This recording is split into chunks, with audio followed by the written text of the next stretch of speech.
Hey guys, what's up? So in today's video, I'm going to share why your cold emails do not work and how to perfect them for successful cold email campaigns. So for the past year, my team and I have attempted to figure out the best method for a successful cold email campaign. We have tried many offers, many scripts, tons of email inboxes, tons of private public infrastructure, so many things, and we have perfected our systems for each and every one of our clients and us specifically. So these are just our credentials. Obviously, just want to show you guys. This is a Smart Lead campaign or 3 campaigns rather, that we launched for us at Borks, just a campaign for us.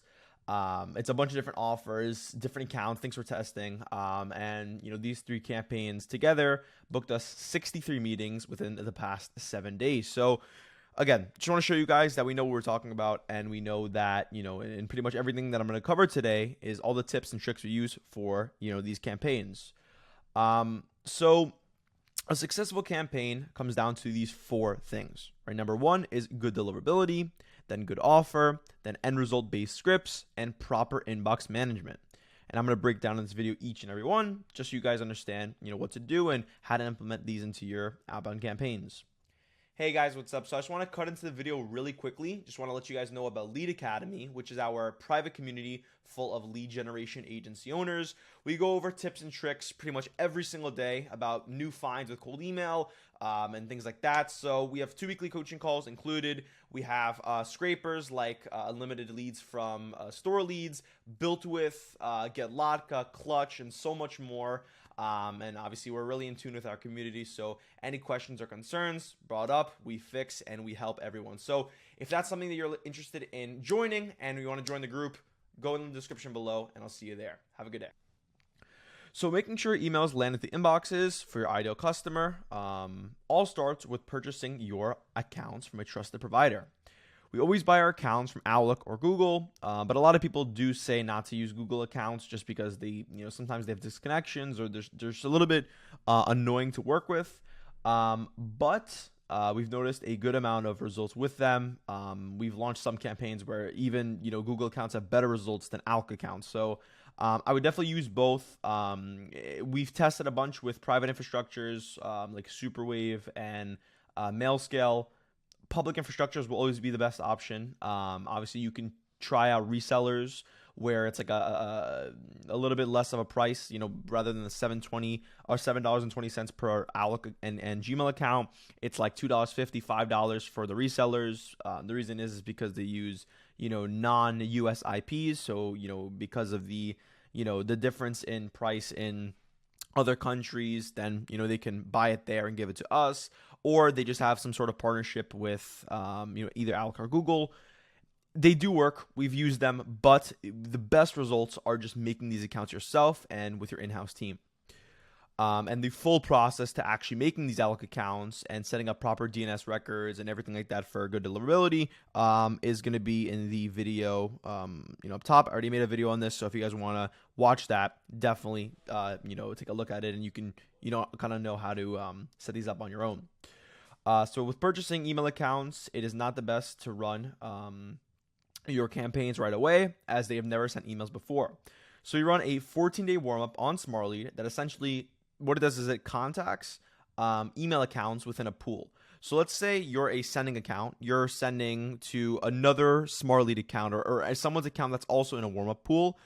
If you get tagged as spam, then their program will untag your it will untag the account, or rather the email that you sent to them, as important, put you on the top of the inbox, and then continuously doing that is going to make your deliverability better, because Outlook's going to think, or Gmail's going to think like, oh, this is not our fault, I'm sorry, this is our fault. We shouldn't have tagged you as spam.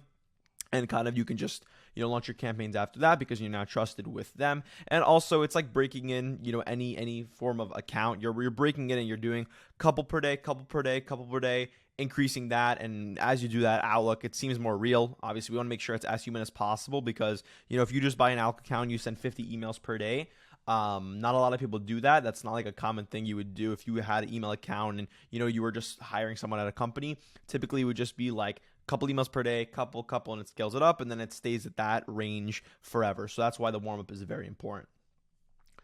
Now, the next part of this is having a very good offer. So your offer is the end result you're promising to your ideal customer. This is your entire service within a 1 to 2 sentence explanation. There are two different offers that you can, that you have to have. There's a business level offer. So this is like the offer that you have on your landing page, on your VSL. I can show you on borks. This is like our offer.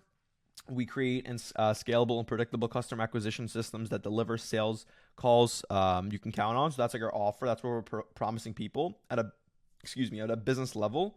And then there's campaign level offers where it's essentially what you're providing in the email or in any outbound marketing, whether this be cold calling, DM, social media, cold email. You're providing something. You're providing some sort of asset, whether it be a free lead magnet, whether it be asking for a call. What are these people getting by either answering your email or getting on a call with you? That's your email offer. So it's very important to make sure these offers are very easily consumable, and make sure that it's easily understandable, your offer with cold email campaigns. And with the scripts in a bit, I'll show you an example of some good ones.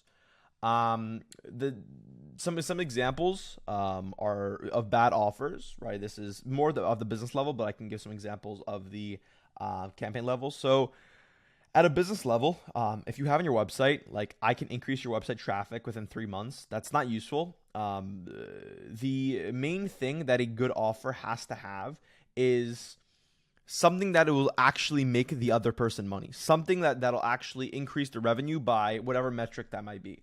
People like money. People like to put in $1 and get $3 back. People like to put in, their time, their money, their resources, and get a lot back. That's how business works, and that's how you're going to grow your company and scale your business. So if you're promising someone website increase or increase in traffic on your website, that's not useful to them, right? That's not actual attributed revenue. That's not going to actually bring the money into their pocket. So having offers like this, where increasing online visibility within 6 months and booking 10 plus demos for your SaaS isn't really good, because they're not making money from this. They're paying you thousands of dollars and they're not really getting money back. They're getting possible leads or something like that back, right? It's not something that they can actually make money from by working with you. Examples of good offers is, for example, book 30 plus calls every single month on a qualified call basis. So your ideal customer would only pay for the 30 calls or something like that. Or if they're qualified, then they pay for them. Or if they're not qualified, they don't pay for them. That's a good example, because if you're booking in a bunch of meetings for your ideal customer, or your prospective customers, whatever, or your clients, they can actually make money from that transaction. Rather, if you increase their website visibility, they can't really make that much money from there. So they can kind of visualize the ROI by working with you with a good offer and someone else with a bad offer. Another example, add an extra $100,000 in monthly revenue to your e-commerce brand. That's attributed revenue. That is, let's say you do ads, you do Google ads, you do something that's going to bring them actual deals closed or sales for their company. That's what you want. That's actual revenue that they can acquire by working with you, right? Not some, maybe metric. That's kind of like a good way to put it, like a maybe metric. Like maybe I'll get these results, or, these results aren't going to actually make me money, but it could increase my visibility of my website, which isn't that useful. And another one, generate 100 plus qualified demos for your SaaS, or you don't pay. Depending on the SaaS, obviously, if you generate a bunch of demos, these could turn into actual deals closed, or however big your SaaS is, if it's a high ticket SaaS, low ticket SaaS, whatever, it could actually, end up being a lot of deals closed or sales. And then I have, or you don't pay as another stage in the offer, where, if you don't actually, if let's say you're offering this, if you don't book the 100 plus, then you have a guarantee where they have to pay, or they get a money back guarantee. So they don't have to worry about that. And it's kind of like a risk-free transaction with working with you. That's just a few examples. Some examples of like a campaign level offer would be, a good campaign level offer would be offering something for completely free, right? Free 5,000 leads of their ideal customer. Another one would just be, telling them, right, we can book you 30 plus calls. You only pay for the calls that are qualified. Let's book in a call right now. That's a good offer. This is something that's easily consumable, something that's easy to read, and something that is, it makes sense to work with you, because, again, you want to have this when you're structuring an offer, whether it's be campaign level offer, or a business level offer.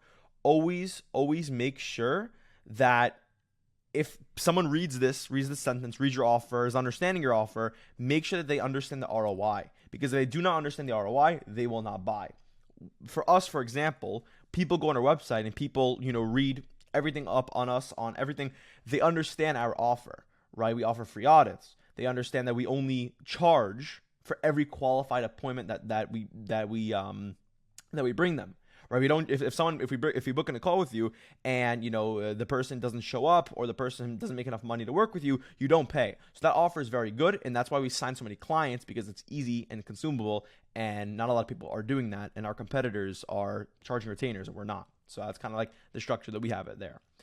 The next part, end result based scripts. This is referred to email scripts. The biggest change that took my company from booking 0 calls per week to 63 calls per week was making our email scripts, number one, easy to read, right? These are short scripts, right to the point, not 4-paragraph essays going over your offer and why they should work with you. Very short, right to the point, and again, easy to reply to, right? Just how we said before, with your offer, it should be easily consumable, right? Easy to read, easy to understand the ROI in their head. With your email scripts, easy to read, right? This is all psychological. People are going back and forth with their emails. They're going on their email inbox and saying, okay, I don't want to reply. Okay, report as spam. But then they stop by yours and they're saying, okay, this is easy to read. Okay, I like this offer. Let me reply, right? That's how you want your campaigns, and that's how you want that's how you want your scripts to be, because that'll be your best option, or that'll be your best chance to get in front of your ideal customer, because this is going to be, your scripts are easy to read. Your scripts are right to the point. There's no fluff. It's, exactly what you're offering. We used to run very complicated scripts that were 200 plus words that would never convert into positive replies or even replies in general. We now run scripts that ask to provide the end result instead of a call. So instead of consistently pitching a call and saying, hey, this is why I want your time, you say, hey, I can provide this to you. Can I do that? And then again, easy to read and easy to reply to. So some examples, let's say for e-com marketing, let's say, I have a client that does, e-commerce marketing. So he'll come to e-commerce companies, help them market their product, whatever. So emails that I would send to e-commerce companies behalf the e-commerce marketing company, which is my client, I would say, hey, name, we just built out a system that can get company names Amazon products listed higher on Amazon. Would it be okay for us to do that? So again, we're not pitching a call. We're pitching the end result. We're saying, if you work with us, we can do this for you. Is that okay? That's a very good example, and that's something that you guys should be using in your cold emails because it consistently works. It's a very soft call to action. There's not much fluff there. We're not saying, hey, I know you're a key decision maker at this company, and I noticed that you went to Brookdale for 4 years. I was wondering if we can help you with your Amazon listing. There's no fluff. It's right to the point. There's no boundary there. It's just, hey, I can get you listed higher on Amazon. Can we do that for you? Simple. It always works. Then another example for lead generation companies. So this would be like my company. This is kind of an example that I would run behalf of our company. So it'd be like, hey, name, we have a tool that lets us scrape 5,000 ideal customers for John's marketing company to use in any outbound campaigns. Could we send them over? So that's a really good example. And actually I think it's these two that we're running back to back with, a couple different things. But again, you could see the results: 242 replies, 100 replies out of this amount of leads, and 20 and 51 or 53 PRs out of all of this. And it makes sense. And why it makes sense is because everything is very easy to reply to, right? It's a yes, no, whatever. There's no conversation going back and forth. It's, do you want this or do you not want this? And that's why it always works. And now the last part is proper inbox management. Once you have a campaign running that has some replies and positive replies, we are going to want to manage them, organized manner. If you do not have an inbox manager set up with Airtable, that's fine, but highly recommend that if you have like 5+ clients. This is like an inbox manager. Actually, I can probably show you guys an example of what it looks like. I don't want to go really into meeting requests just because that's like all of our leads are in there, but pretty much looks like this. Obviously, every single time a lead comes in, if it's untagged with the AI, if smartly didn't tag it, it'll just go to waiting response. There's no responses here because our inbox managers obviously took care of it. But if there's an interest reply, it goes here. If we ever deliver an asset, it goes here. Meeting requested is just people that are ready to book in a meeting. And then any archive or out of office goes here.